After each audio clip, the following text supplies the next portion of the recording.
Good afternoon, everybody. My God, it's been forever. Terry Daniel here, voice actor and coach from UVT Coaching. Sitting right next to me is Rob Marley in Austin, Texas. Yes, he's sitting right next to me in Austin. And Amy Breedlove is here. She's actually, Amy and I have known each other, I think, since like what, one of the FAFCON conferences? Weren't you Yeah, at one of we those, I were think? we were in Daytona. Is that what Daytona? It was so memorable that you The don't even fast remember car the thing. city. No, I can. Charlotte. There it is, There, Charlotte. yes, Charlotte, which that was my favorite one. And so we've Hmm. known each other in the business forever. And then Amy was kind of coaching on her own for many, many years, and we decided to team up. She was just too good not to be on Team UVT. I couldn't sleep at night thinking that she was doing this on her Oh own. man. So yeah, I know it's bad. This is a really bad start to the podcast, isn't it? Amy, how many years Oh, have you been in the business?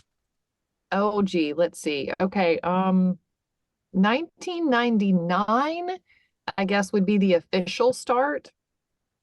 I was in radio at the time and found out about voiceover that year, got some super golden nuggets from the station guy who was in town and did some local paid jobs that year. And life happened and ended up doing more part-time voiceover stuff while in radio all the way up through 2011. And then 2011, I went full time.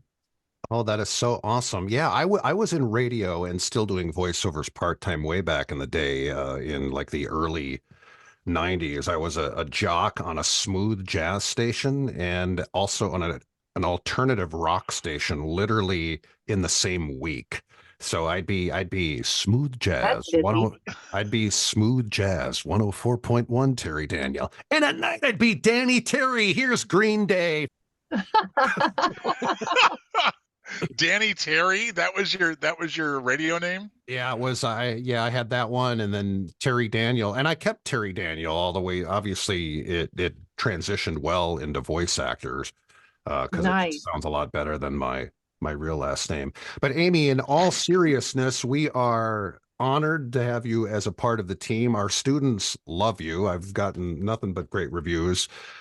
Tell me just a little bit, and we don't have to go into, huge detail here, but like when you're coaching somebody on a commercial script, for example, what would be your approach? If I'm brand new to the voiceover business and I have Amy Breedlove as my first voiceover coaching session, just give me a taste of what I would expect.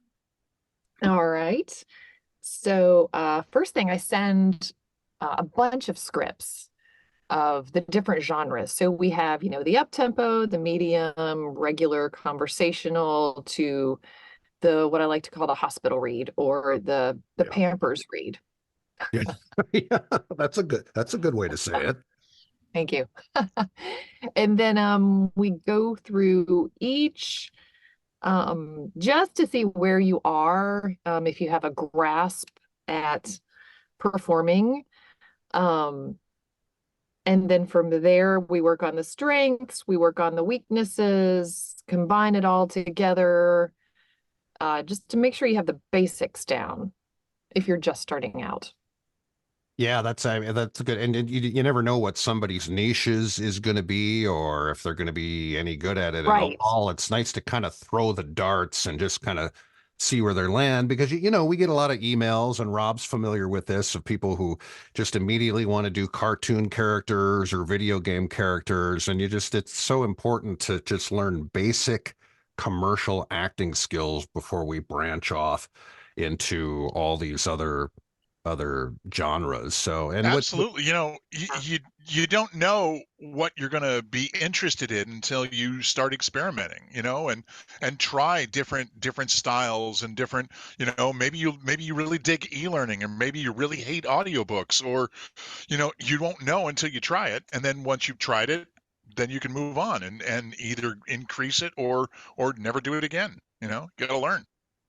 For me, Exactly. doing an audiobook would be the equivalent of getting a root canal and a colonoscopy simultaneously. I can't, it's I'm there with you. ADD brain, man. I can't do content. I mean, e-learning is long enough, but at least you can go module by module, and Right. Yes. each day it looks like a short project, because that's just the way my ADD brain works. I can't, my brain will not adapt to a nonfiction 450 page audiobook. It will literally put me in the hospital with a nervous breakdown. And See, I'm not even kidding. I've always said I want the most Crazy. amount of money for the least amount of work, and Yes. audiobooks is not it. Oh You know? Oh my God. And that's why and part of it, I got spoiled because I started doing these theme park promos, for parks around. And that was more retainer based. And yes, those clients are still out there where they pay you a monthly retainer, and some months you don't record anything and they still have to pay you. And that's the beauty of it. But you'll Mhm. generally kind of make up for it other months when you do a lot of work for, maybe a second. You may not think you're getting enough money, but remember, there's a couple of months that's going to go by where you're not going to get anything. And that's the imaging too will work the same way. Amy, do you have any retainer deals with anybody, or do you do any kind of promo work at Uh, all? I don't at the moment. I did a few years ago, but I would love that again. I think it's just fabulous. Obviously, being from radio, I would love to be, one of the station voices. So that's still one of my goals. Um, who knows? Yeah, Yeah. and when you were nice enough to do some promos, my wife and I just started a local podcast for the community here, just for fun, because there's really not in our area, there's not a real solid go-to resource to find out where's there a cool concert, where's there a nice brewery with a guitar player, a guitar player, what's the Right. latest promotion here and there at this restaurant. So we started that up, and your promos for that were electric. In Thank fact, you. I'm gonna nominate your promo for a Voice Arts Awards. There you go. Uh, whichever one. I There's so many need that different for my award programs studio. now. I can't even keep track of them. But Whichever one you don't have to pay Paychecks to are good enter. for me. Paychecks are fine. yeah, I'm surprised at VO Atlanta that they didn't. I thought for sure that they would do their own award thing at that conference, but I don't think they ever. I don't think they ever did. So we've got the One Voice Awards with our buddy Well, Q is in charge of that, and then the Voice Arts Awards in LA, New York, and all that stuff. But I VO thought VO Atlanta Atlanta would do it. VO Atlanta has their own kind of ceremonial awards that they give. Like they have a unicorn award Mm. for the person that has, I don't know, whatever the reason is, but they give a unicorn award, which is an amazing benefit. Like every Yeah. coach, every training program, every demo that anybody could ever want, websites, all that stuff, it's all included in that thing. And then I also give away awards, like thank you awards to people who have really contributed a lot to the industry and stuff. But it's not as organized as some of the other ones. The best promo said on a network that's not over the air on a Tuesday is given to, and then there's 7 categories of that. It seems there's some awards out there that they have a category for Absolutely everything. everything. I don't know if it was the VO Pros group on Facebook, but I had submitted myself for the award for best voiceover cynic, and A write-in candidate. I was hoping that would become a category, but apparently the organizers did not agree with that, and Shocker. there was no category for that. But Bummer, dude. I think UVT should have their own awards banquet. What do you guys think of that? I think it's a great I'm idea. down for that. Yeah. I have a Yeah. dress. Best happy hour cocktail. Oh, I got that made. Yeah. Yeah, best cocktail. I can do that. You probably have one right in front of you. No, well, I just have water. Oh yeah, me too. I don't know. I'll bring the karaoke. Oh yeah, there you have it. The last time I did that, I think it was at WovoCon that I got up and did Folsom Prison Blues. I was there for that. I remember Yeah, that you one. were there for that. Do you remember when I had set my glass of bourbon down on the stage and then I walked and kicked it over on the second verse? Do you remember that? That was I was a little tipsy that night too, so I don't that really was remember a whole lot. that was pure art. Let me tell you, that was just graceful art. That's Unbelievable, man. beautiful. And Rob, you've done well. First of all, I know Rob does killer imaging demos. He get when Yeah, somebody thank you. needs a radio imaging demo, I don't touch that. I usually stick with all the other demos. But Rob does a mean, and I mean mean with a capital M, radio imaging demo. But Rob, you've done some imaging work yourself too for like some stations, There's a right? there's a couple of stations that I do some imaging for that are just internet stations right now, Yeah. and I am on a retainer with a TV station that I do a lot of promo stuff here in Austin. But it's not the crazy zippity pow do kind of imaging stuff that I put out. It's just support has been brought to you by blah blah blah. Right. That's one of those things. But no, I love imaging, and I love writing the bits. I Yeah. love coming up with the stupid things that catch your attention and make you laugh a little bit and make you remember the show that they're talking about. I love writing that kind of stuff. Now, is there a sound effect actually called zippity pow doo? There should be. There I should have be, a man.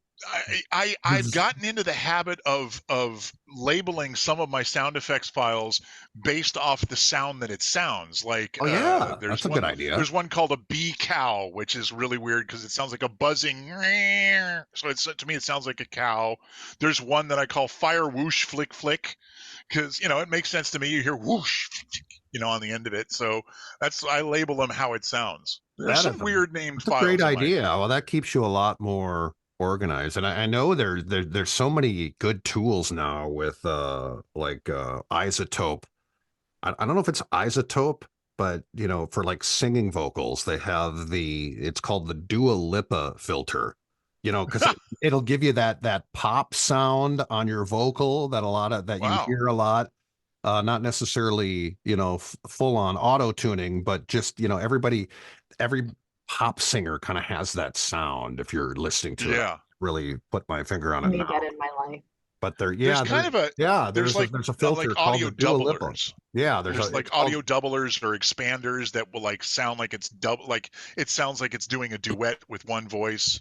I've heard that, and but I I don't love use any of that. no, I don't What's either. it? And by the way, with AI technology, everybody's favorite everything. Ugh. By the way, AI's been around. Everybody panic!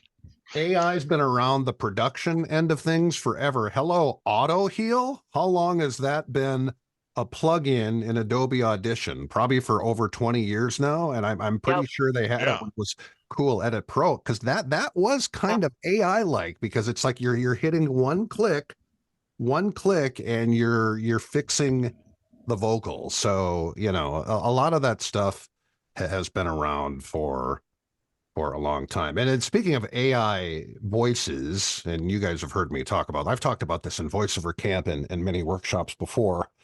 I'm really seeing a growth in my voiceover business from it. Believe it or not, clients who tested the waters of an AI service and they just thought it sucked. So they found me in a Google search.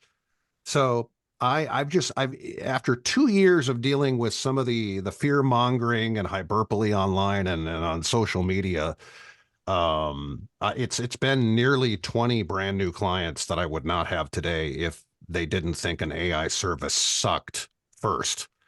Yeah. And It's that's because there, an AI service, they can't do live directed sessions. They can't make adjustments to the performances. The customer service sucks. mm-hmm. And I hope it continues to suck. But I really see it, and you guys can weigh in on this too. I really see it as another alternative to a client that isn't going to pay us anyway.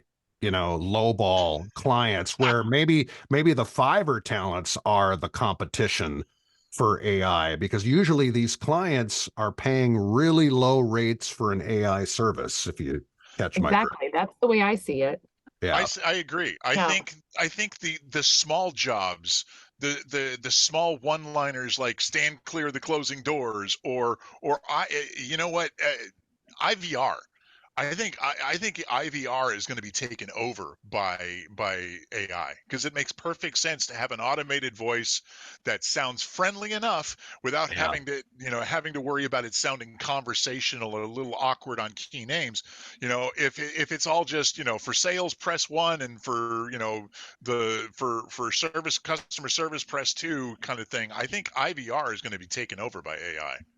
I Yeah, think that's we where it's just have to going. learn to live with this stuff. I think it's Yep. always important to focus on what you can control. Remember when everybody panicked when drum machines came out, and the drummers found a way to make it work. And remember, no one will ever forget. And Amy, you've been around long enough uh, to hear this as well. Remember, everybody absolutely panicked when Fiverr came out.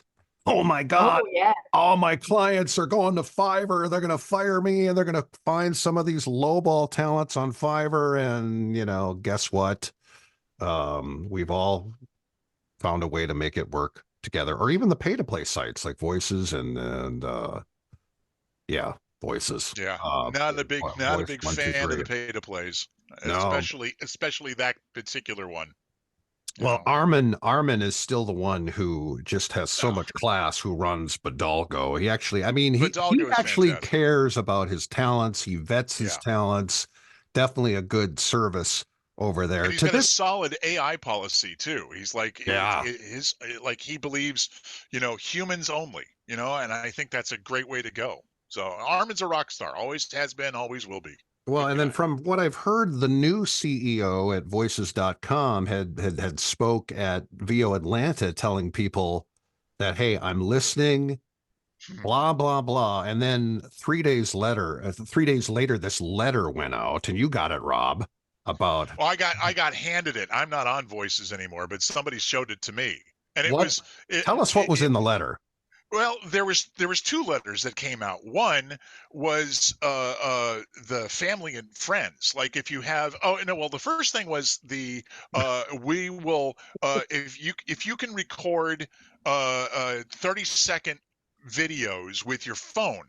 They wanted it on 4K video, and they wanted your face so that you could train AI. And then My the second God. letter that came out was like, hey, if you've got friends and family who have absolutely no skill whatsoever, get them to do it and we'll pay them as well. And so basically, they're paying you to train your replacement. That's what they're doing. Oh my And God. even though And this is like a Mr. week after he spoke at VO Yeah, Atlanta telling people that he wouldn't do that. yeah, and he said that he was going to make sure that all the rates follow the GVAA rate guide. And there was one that was posted just like weeks before that was like a $20,000 job that they were posting on Voices for like $3,000. Oh my So God. yeah, Yeah, it's that's just talk is cheap. And it's just another interim CEO to try and keep the company solvent enough so that they could either go IPO or something else. But I don't know. They're the devil. Sorry. yeah, they are. Amy, are you on any pay to play sites, or have you ever been on like Voice 123 or had any success? I mean, there are people that have found success on pay to play sites. We're not that cynical or that much of a hater where we won't realize that people can actually do well on it. I am being, not in when I started, obviously I was in West Virginia. So I started out with pay to plays, And and it was a way for me to find clients. And did you find clients? I did. Awesome. Yes. I still work with a very good client that's in Boston now.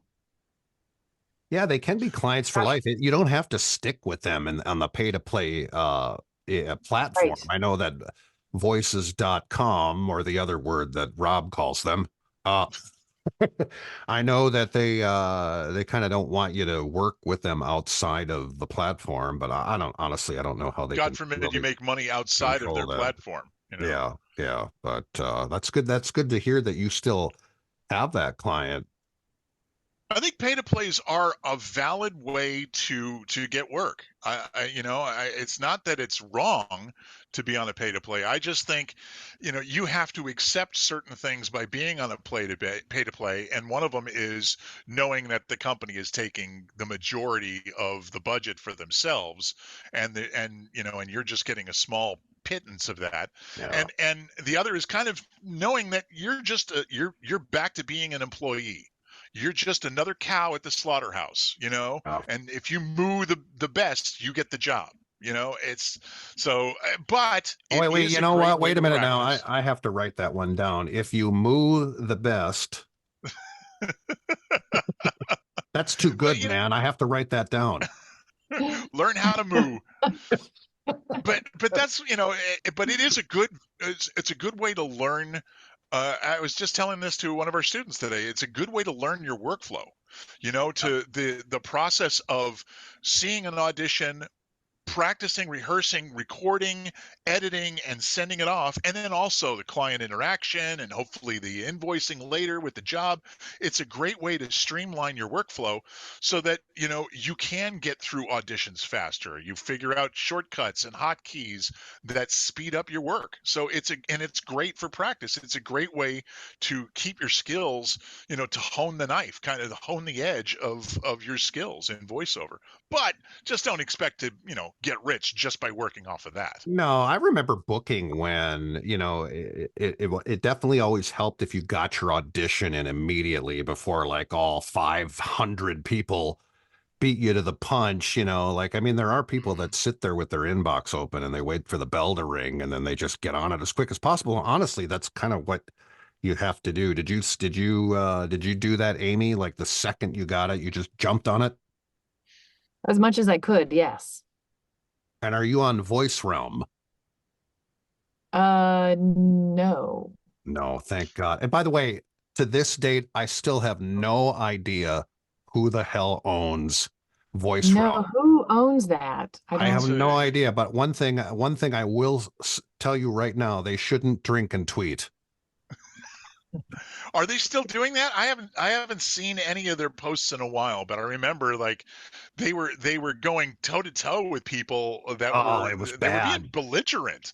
And They I'm really like, well, were. It was really, it that's some was interesting really, marketing. it was unprofessional, and I don't know Yeah. who had their hands on the keyboard that night, but yeah, they were going after absolutely everybody. But you know what? This has happened now at least a dozen times with that company, and they do the same thing. Somebody either this is allegedly now that somebody this is the way I see it. Somebody gets bombed and starts doing all these tweets from their company, but then they always apologize the next morning and they claim that they were hacked or an upset intern got a hold of there's always some excuse. I So, think part of it might be that they want to be controversial to stay on the radar. well, that could Like be. maybe Maybe it it's is. a Maybe it is PR because thing. yeah, because we still I've talked to like really good pro friends in the industry, and no one knows who owns the company. And if they happen to hear this podcast, if you want to come on a future episode, we'll have you on, now, if you now that really we've talked exist. trash about you the whole time, come on in and let's like we'll talk. Hey, I'll be the first one to apologize if there's actually a human being behind this, but there's nothing on the website that would indicate where the owner is, where they're located. It's very, very suspect, I think. I was on Voice Realm for a little while. It was a pretty decent site. You got a couple of auditions a week, and it again good practice. It was a great way for me to stay up on trends and making sure my skills were where they need to be. But I wasn't there. No significant amount of my total income was coming from any of the pay to plays. It was all from direct marketing on my part. So. But yeah, Which is some it? people do make a lot of good money. I mean, well, I don't need to drop names, but there's been some key people that have made bank on voices because they're auditioning machines. They've got their skills up to par. They know what they're doing as professionals, and they can crank out auditions fast. And it's a numbers game. It's volume. So the way to get to the yeses is to get through the no's faster, and these people were good at it. And now they're hugely successful with other things, but they got their start through pay to plays. You know, it's Yeah. a good way to go for some people, but not for everybody. Amy, do you do a lot of direct marketing, or are you still on a couple of agency rosters, or where do you get most of your Yeah, work? I have 5 agents, but then I also direct market too. And then being here in Orlando is helpful because there's lots of little agencies around. But yeah, I still do my MailChimp. I do my postcards. Need to make some new business cards actually because I just changed my email. That's been a pain in the butt. So yeah, definitely marketing is key. I love that you still do well, like still do. You're one of the few people that do postcards. You know, like back in the Yeah. day, that was the thing. That was how Huge. you marketed yourself was through postcards and People letters and stuff like I that. tell you what, people still want something tangible that they can hold in their hand. And It was that so still works. yeah, it was so ubiquitous at the time, but now because of email and everything online, it's nobody's doing it. And because of that, it's unique. So, you know, somebody Oh, like a good. Maybe I'm producer. standing out. Yeah, a producer getting somebody's a voice artist's postcard, that's, you know, they're going to hold on to it. Yeah, I think it's a great tactic. It's a great way to go. Thanks. Yeah, I actually ordered accidentally when I first started this, ordered the big postcards that I don't know the sizes, but it was like this big. Ah, I thought it was, the normal size postcard. I'm like, oh my God, these things are huge. And I still have them and I don't have them. I don't know where they are, where I would show you. But it's like I actually said a big thank you for working on whatever project. And it worked out because it's huge. a And big Oh, card that's for a big great. project. Yeah, yeah, big card. Yeah, that's a good idea. yeah, Instead of just a normal like right. size postcard. Sending a thank you postcard after you got the job with the client, after the job is finished, that's chef kiss. That's It's gold. awesome. It's That's gold. Gold, because yeah. nobody wants one of those online thank you cards that everybody else is getting. You know, Yeah, those nobody cares. automated. I don't even know the name. There's a million companies that do it. E-cards. Yeah, Yeah. they're e-cards, and they're so nothing is more opposite of authentic than sending one of those e-cards to your client over the holidays over to thank them, because they know damn well that 300 other people got the same card. It, Mm-hmm. Yeah. it's like, No, I think a handwritten note that says, "Hey, thanks for the work. Loved working with you." That's how you get return clients. And that's what we all want as voice artists is people coming to us instead of us having to find them. Exactly. I mean, I think of it as when we were searching for our Florida home, and one of the realtors sent us bars of soap with a little thank you note. And that I'm like, it's the little memorable things that you oh remember. yeah, that's a good idea. Yeah. Yeah, A most bars of promotional soap? items are terrible, No, like I'm like, does that pens mean and that I crap like stank? that. I mean, though, I mean, I don't know. Something useful like soap is a great idea. So Yeah. there was somebody at VO Atlanta one year that their business card was made out of metal, which was cool in itself, but Yeah. you could it was designed to be a pop filter. So it was in the shape of a pop screen, and you could clamp it to the front of your microphone to use as a pop filter, which I thought was weird because why would you be giving a Wow. pop filter to a producer? But to other voice artists, that was a great idea, and I thought that was really cool. It was a metal business card that would doubled as a pop filter. Cool idea. Well, Neato. I think UVT coaching, I think we should have our own bourbon. You know, like Sammy Hagar has his own tequila, right? He's a big rock star, but yet he's got his own tequila. I can't remember the name of it. Is it Cabo tequila or Cabo something? Wabo. Yeah, it's Cabo Cabo Cabo Wabo Wabo. Yeah. tequila. Yeah. Yeah. Wabo. I haven't tried his tequila, but I think UVT should have their own whiskey. What do you guys think of that? I'm a rum guy, but I'll go with whiskey. You know, that's cool. Whiskey in a rum barrel. You know, rum aged or Oh whatever. yeah, oh yeah, Rum notes to it. that works well. I think we'll send it as a thank you gift to all of our students and all of the engineers at the offsite studios where, as you guys know, a lot of our students record their demos from home, but we still book people in offsite studios who want to get that experience, or they just don't quite have the home setup ready. And I think we should handle. We What do you could got there? we could make it, like a glass of the bottle Hey, is shaped flip. like an old classic microphone, That's a really good idea. Or the top, Yeah. twist it off. Yeah, a little twist off top that looks like a Yeah. microphone. I think that's a great Mhm. idea. What Yeah, voice let's do that. It's only money, right? what voice Uh-huh. actor what voice actor doesn't have that classic microphone in their studio? I've got it in the back, as Yeah. you can see, like right above the I love turntable. mine. This thing is actually great. It's a beautiful mic. It's not the old school mic. They use an SM57 capsule inside of it, and it's just a great microphone. I use it for a couple of my radio things that I do, and Is I that a love it. is it a USB mic or is that No, XLR? no, no. It's just good old XLR. Or you Oh, can't see it on this nice. side, but Okay, yeah, yeah, it's just an that's XLR cool. XLR mic. Cool. And it goes into a preamp, but it's the modern version of the classic 55SH. This is Very, called the very Super nice. 55. And of course, Nice mic. and being a huge Prince fan and Vikings fan, I always appreciate your purple lights background, Rob. Purple's my favorite color. I Oh, I me too, love that man. color. I'm all purple rain here, man. Purple rain every day. And then Amy, what kind of microphone are you using these days?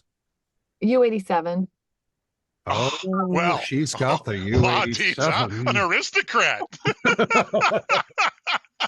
Maybe you could answer this question, because I've tested both I mean, I used to have a 103, the TLM 103. Yes. And I've been in studios that have had the U87. And I honestly, I've never been able to tell the difference between the 103 and the U87. Have you been able to really Very tell? similar. I They're think just it's super similar. And the only thing I can maybe, or I don't know if it's just perception, but this one seems a little bit more bassier. got a little more low end on it. Maybe so, yeah. I'm That would still probably make thinking sense. of maybe getting, I want to get the Sennheiser though, definitely. Maybe for this room, because I have two studios, because we go back to West Virginia in the summer, and this mic does better there because the room is bigger. And so I'm Yep. thinking I need the Sennheiser for this room The because 416, the shotgun, like what Terry's on. yeah, exactly. Because this one is just almost too much for this little room. I like the That's the problem with the 416 That's the because problem with the high-end microphones, because even like the 103 and the U87 and those high-end dynamic microphones, they're super sensitive and they pick up every little squeak, every little noise. Yep. You'll hear the cockroaches screwing in the house yeah. next door. They're very, very sensitive microphones. 416s, the sound canceling properties of a 416 seems to work really well in environments where maybe your recording space isn't as super quiet as it needs to be, or you Yeah, just need that wonderful proximity sound the proximity effect that you get off of a 416 that you don't get anywhere else. exactly. And I use in fact, I have to use my the soft tube plugin on my Apollo with this one here because we're really close to a busy road. So, and we have squirrels on the roof, so they're screaming on the roof.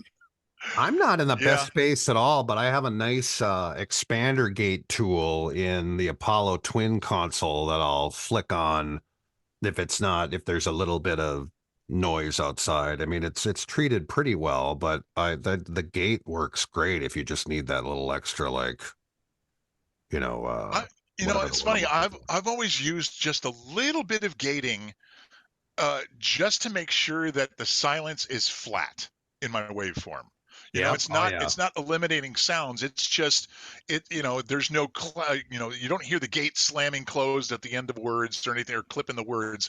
It's just so that when it's silent, it's silent. Right. And I've always used that just a little bit of EQ just to tweak my voice just a tiny bit, but nothing else.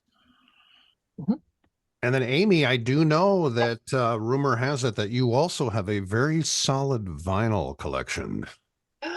Yes, I do. I see her throwing some of her records up on Facebook every now and then. I now have too many. I mean, the reason my sound is so good in this space because there are so many damn records. It's literally, I'm serious. It's literally added to the treatment of the room. That's perfect. Oh yeah, I just ran it. They're just they're in these crates all over the place, and when I, Yeah, I have 80s, and then I have a huge collection that I'm an only child, so my parents loved big band music. So I have Mm. this enormous collection of just I had no idea how much music they had, and it was stuffed into the basement. And finally, last year, I'm like, I've got to get a music room together. So I hauled it all upstairs, which my back I think almost went out um carrying all that up Oh my God, yeah. stairs last year. But I'm so excited because now I have it there, and I miss it here when I'm here in my little tiny house in Florida. Because there's I went. nothing Oh, like an album. yeah, no, I went from albums to tapes to CDs to MP3s, and I can't count the number of the amount of music that I've lost over the years because of that. All You right. know, I wish I could physically hold my music. I miss that. You know, Yes, Yeah, and just well, it's staring a at it nice. for hours. And reading the jacket as you're listening to yes, it. Yeah, Oh, I mean that's what it's all about. like this one here. And by the way, I like to put this on in the background when I'm working on like a really like a meditative narration. It's Anthrax. Anthrax. Anthrax. that's Persistence very of soothing. That's super persistence soothing. of time. I mean, my wife wonders why my ADD just gets worse every year. I'm wondering if it's the music. Maybe it's the smell. I'm weird. I love the smell of records. I know. That Oh my kind of God, really old. musty You pull it cardboard out? smell. The Oh, the musty, vinyl itself. Yes. Ah, okay. and you get that must that Rob is talking about when you go to these antique stores and you Oh buy those yeah. really old Yep. records for like $5. And I mean, usually the antique stores, I mean, if you really want to find like a lost Conway Twitty album, that's really that's the Roger place to go. Whittaker. Oh yeah, Jim Neighbors is always there, Oh, like Jim Neighbors. smiling. Yeah. Jim Neighbors is always Captain and Tennille is always there Mhm. in the Engelbert band. Humperdinck. Oh yeah, Engelbert and Roger Whittaker. Yeah. Roger Whittaker. Yeah, all those. Yeah, it's So, finally we've yeah. gone from Anthrax to Roger Whittaker. Where else but here Oh yeah. will you hear that kind of a segue? Well, I remember. I don't even know if they really don't show them anymore. But when we were kids growing up, that there were All so over the many. TV. They were selling records, in TV commercials. Roger Whittaker was all over the place back That's where I then. got half of mine. Oh, you I did? have, yes, I have the whole, oh, I wish I could go see what the title of them is because I can't remember, but it's the You're telephone still paying off that Columbia House bill, aren't you? probably at 3.99. 11 albums for a penny. Oh yeah, Yes. that was huge. Huge, but they Wow. took too long. The delivery was like always like 6 to 8 weeks Oh I yeah, never it was saw any something. of It's that. like, forever. oh I my never did any God. of that. I can, and then Amazon will bring you a couple records to you the next day. But That's yeah, it's just so convenient to just say I want it now, and have it delivered that day sometimes. they were It's pretty like so some of the iconic. albums were really flimsy because I remember cutting the records off the back of honeycomb cereal. Yes. I think I had Sugar Sugar by the Archies that was on the back of a honeycomb cereal. That was in better shape than some of these albums that you would order from those goofy clubs. Yeah. Yes. I got one off TV. It has the telephone man on there, and the gal is standing there, and it's all like fake artists singing today's current hits. Oh yeah, the cover. Oh yeah, I never knew when I heard the real one. I'm like, who is that? oh yeah, they kind of scam you on that because it was always in really small print. It'd be like these, like you'd get these 20 top 40 hits, and then at the very bottom of the back side of the album, it would say sung by the Marley Sisters, Yeah. or like shit like that. It's like, oh, wait a minute, Yep. these aren't the original artists? I was only like 7, 8 years old, so I thought it was the real deal. And then, once I got to school and I started learning about all of it, I'm like, well, that's not what's on my record at home.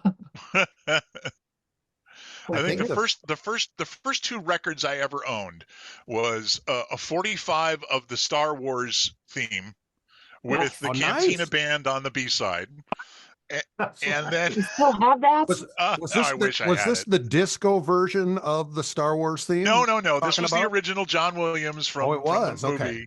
Yeah, and then my first real record was Foreigner 4. I think that was Oh, Oh, Foreigner nice. 4. I love that I, album. excellent Yeah. album. I've got And that. I air guitared to Jukebox Hero so many Oh my times. God, great tune. I've got that back in my 80s bin. That's definitely back there with Toto 4 and Asia and Men at Work and all those Oh ABC. yeah. But the first 45, I don't know why the hell I remember this, but no wonder I was such a screwed up kid. My first 45 was Seasons in the Sun by Terry Jacks. I mean, I why don't would think I I? That even was know such a that one. That's not depressing bad. song. And of Mine, course, he ended my up. my first 45, Quiet Riot. Wow. Oh, Feel the nice. noise. Come on, feel the noise. And then they followed that up with Bang Your Head, I believe. Yes, you're right. Or Yeah. no, or was it Mama, We're All Crazy Now? One of those. Oh. Hmm. They I both don't know. No, sounded I kind of the remember same. I had that Quiet Riot album. I played that one a lot when I was a kid. That and Bang Van Your Halen. Head was the one where Ren McCormick was listening to in his yellow bug in Footloose when he pulled into the parking lot of the school that he was going to. He was listening to Bang Your Head by Quiet Riot. Oh my But to make God, me what a even, voice. That was even your to make, first 45? yeah, and then even dizzier from that, I got next. My second 45 was the Dukes of Hazzard theme. Oh my God, Waylon Jennings. Yes. Just the Right? good old boys. Oh Oh yeah, my that was God. oh God, that was great. And I Great. still Yeah, have that both was of them. Waylon Jennings. I loved the Dukes of Hazzard. That was one of my favorite TV shows when I was a kid. Fridays at 8, I think it was I think when you're it came right. on. Yeah, Yeah. I loved the Dukes of Hazzard. Big fan. That was a Yeah. great show. I mean, Same. all the car chases were the same in every episode, but it was I mean, talk about the characters were so cartoonish. Yes. That was quite the I That think would that's not how hold up well. that's how they got around the obvious like racism and things like that. Uh-huh. They didn't touch on that. It was like, oh, it's just a couple of guys just trying to, I think at the start they were moving moonshine, and now it's just the evil boss that didn't like them. They never JD, yeah, really said why they didn't J like them. JD Hogg. Jefferson I, Davis Hogg, I boss Oh, believe hog. wow. he, You remembered the whole name. Oh, oh yeah. Well, the absolutely. actor too. I believe the actor's name was Sorrel Brook. Oh, Yeah, yes, you're right. fantastic Brooks actor. or something, I think. Yeah. And Cletus was always my favorite character in that because he was just such a goof. Yeah, that Great. was I watched the Dukes of Hazzard. My sisters all loved Dallas. They were addicted. Oh, Dallas, 9 Dallas. o'clock or 10 o'clock. What was it every Yeah, Friday? that was after Dukes of Hazzard. I was Yes, up. and Well, I was time to always go to bed. exhausted and like I'm so tired. It's been like a really long week at school, but I have to watch Dallas. And then Oh. JR got shot, and it just became this global phenomenon because they were supposed to do a new season, and then I think the actors went on strike. And so Something like that. the suspense continued across the planet of who shot. It was beautiful JR. marketing. Absolutely beautiful marketing. It The whole world was captivated by it, Yeah, it was really amazing.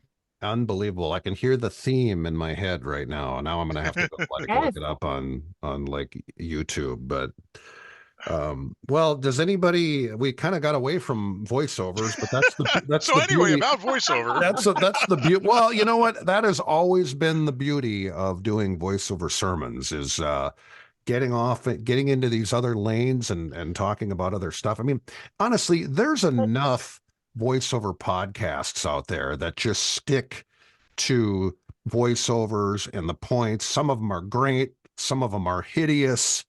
You can learn a lot from some of them, but that's not what voiceover sermons is. We just talk about whatever the hell we want. Yeah. You could angle it to we watch those shows because we study the actors. And yes. Well, yeah, Dukes of Hazzard. Waylon Jennings was the narrator. And Yeah. I always loved the way he had that kind of country way that felt Same. very, Yeah. very welcoming. Like, Yeah. come back now. It was that kind of a feel to it. It was, Yep. it was very Southern hospitality. But yeah, it was all because of the narrator. Yeah. He was great at that. Speaking of narrators in TV shows and movies, was there a better narrator than Morgan Freeman in Shawshank Redemption? Oh God. I Yeah. don't think you can come up with one. I mean, there's a lot of really great ones, obviously, in the history of cinema, but that one was really, really special. There was a point a few years back where every audition I saw asked for character reference was Morgan Freeman. They wanted a Oh yeah. Morgan Freeman voice. All the And I time there for a while. and that's the thing, one of the things I always say is like, then they would get like 500 people saying, "I'm Morgan Freeman," and they would all try and sound like Morgan Freeman. And they don't, and that's the idea, is that you don't want to sound like Morgan Freeman. You want to have Morgan Freeman's essence, his Right. coolness, The style of the performance. Yeah. not a note for note impression of Morgan Freeman. You just want to have his feel to it. And that's what people would never understand. When they do those character references, no one gets it right. I I always just thought of another narrator. I'm sorry, I just interrupted you. Go ahead. go for it. From my favorite book, but To Kill a Mockingbird, the movie, I love the narration. Was that Jem's Gregory Peck? narration. that did Yeah, that? Gregory Peck's in that, but the narrator is Oh, the kid. yeah, it's Jem. The kid, yeah, the kid. Who is the actor again? Does anybody cannot know? think of the If name of only the there was a actor. computer right in front of Yeah, you. Rob, get on the Google and get on the Google. I sound Get like on my the Google. I sound like my dad now. Hey, I was on the Google and I saw that you were fired. On the Google. I've used that before with my students, like, Jem Attica Finch. check out that narration. Give me that sound. That is a great one. I had long I'm trying to forgotten find the about that one. Of course, Philip Alford. Phyllis Alford. Philip Alford. Jem. Okay. Oh. Played Jim. Jem It's because Finch. Jim was the narrator. Yeah. Yeah. Oh, okay. I think that's what they're saying. I don't know. Well, was another thinking one it too was a girl. is I thought. if you remember Robert Redford's narration in a movie called A River Runs Through It. Yes. A very young Craig Sheffer and Brad Pitt, very young Brad Pitt in that movie. Tom Skerritt was the dad. That was a great movie, come to think of it. Yeah. Redford was the director, and they filmed it in Montana and all these beautiful, areas of the country out in that area. And that was a good, I would like to watch that one again. That was I think I need to revisit that. Mm-hmm. Well, I think that's going to do it for this episode of Voiceover Sermons. Kind of a fun one that was just literally all over the place. Yeah, why not? I had a blast. Yeah, it was fun. It was great to finally hang out with you two. Yeah. No, this has been a long time It's kind of coming. like a happy hour. It's kind of like, we're at a bar, but we're not at a bar. Like, this is the kind of conversation you'd have if we were just hanging out somewhere. Hopefully people learned a couple things and laughed a couple times, and that's what a good podcast is supposed to be about. By the way, you talk about, Rob, real quick, about you getting emails from clients asking you to sound like Morgan Freeman. I have nightmares when I get that email where somebody wants me to sound like Bill DeWeese. Oh, no. I'm Not kidding, going there. Bill. If you're listening, I doubt you are, but Bill, you're a nice guy. It's okay. Go back to Fiverr. I told you anything goes on Voiceover Sermons. Amy, are you regretting joining the call? Oh no. What is he going to say next? No, I'm not regretting this at all. That wasn't a very confident answer, Amy. I'm not convinced that you meant what you said. Let's just ask Mr. Rogers. What would he say? Oh, nice. Oh man, Wait, I couldn't hear it. He said man. something. Say it again. Oh, he said something. Oh. Hang on a minute. Oh, okay, hold on. No, it's getting blocked But because you of know the why? sound It's the noise Zoom. cancellation. Oh, It's the Zoom audio. he Is that said, I like is to that think King? of all kinds of helpers in the world. Oh, well, that's Aw. nice. Is that King Friday? Hmm? No, I think that's just plain old Mr. No, Rogers. Oh, it's that just is Mr. Mr. Rogers, Rogers. but Okay, Yeah. I and I can't really just see what it was. Yeah. oh, sorry. It's Mr. Rogers, It and is. I put a what do you call this thing? A The Christmas hat? Christmas hat. Thank you. On his Oh, yeah, head. that is Fred Rogers. There he That's is in front of. cool. Yeah, he's right on the trolley there. Is that the Tom He- Hanks Mr. Rogers? That looks like it's like fairly new promotional item. Is that it the Tom Hanks could one? be, it could be, but he Mr. Rogers actually went to college here in Winter Park at Rollins College, so Wow. kind of a town thing here. So my That's husband cool. got that for me for Christmas a couple of years That ago. man was a saint. He Mr. was Rogers, incredible. And he if was you a ever saint. get a chance to see it, if you've never seen when he met in front of Congress and was trying to get money for PBS, do you know the video that I'm talking about? Oh, Oh yeah. yes. It basically saved the show. And then they made the decision like right there. And Yeah. they were going to give him a bunch of money. It is the way Incredible. he handled that, whatever it was, hearing, I guess is what we should call it. Yeah. Public television hearing. That is 10 minutes of must-see YouTube TV. Yeah, absolutely. No, that man could do no wrong. He was a minister, but never preached. You know, Yeah. he just preached. Right. He spoke the truth from his heart and didn't try and like proselytize to anybody. Yeah, It was my it favorite was kind of just minister. beautiful. My favorite kind of minister by far. The right way to minister. That is All right. correct. So if you heard this podcast and you want, boy, I was just, usually at the end I go, if you want to work with us, but maybe I should skip that. Maybe I should skip that part today. If you don't Who want us wouldn't to wanna do these work with us? podcasts again, send us $20 to. No, seriously, if we are a great team, we're 6 coaches.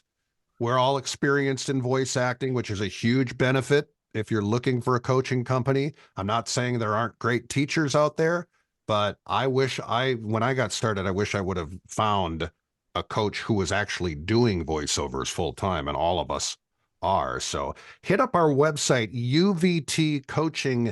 uvtcoaching.com, and we'd love to talk with you if you're interested in training with us. But if not, that's fine too. But we love what we do, and we're going to be doing this forever. So, Amy, thank you for joining the podcast today. We really appreciate it. We'll definitely have you back. The question is, will you have us back? I would love to come back. Thank I'll bring you. Mr. Rogers. And then Rob, we'll see you for the workshop on Saturday. And Saturday, yeah. that'll be Coming fun as they always are. So thank you everybody for listening to another episode of Voiceover Sermons. By the way, you can subscribe to this podcast on Apple, iHeart, Spotify. I think Google Play's gone now, isn't it? I don't even know. Amazon. I think we're on Amazon as well. You know, wherever you get your podcasts, we will be there. And there's also a podcast page on uvtcoaching.com as well. So, hey, thank you guys. This was a lot of fun. Absolutely. It was fun. I had a blast. All right. Take care. And we'll talk to you guys on the other side. See ya.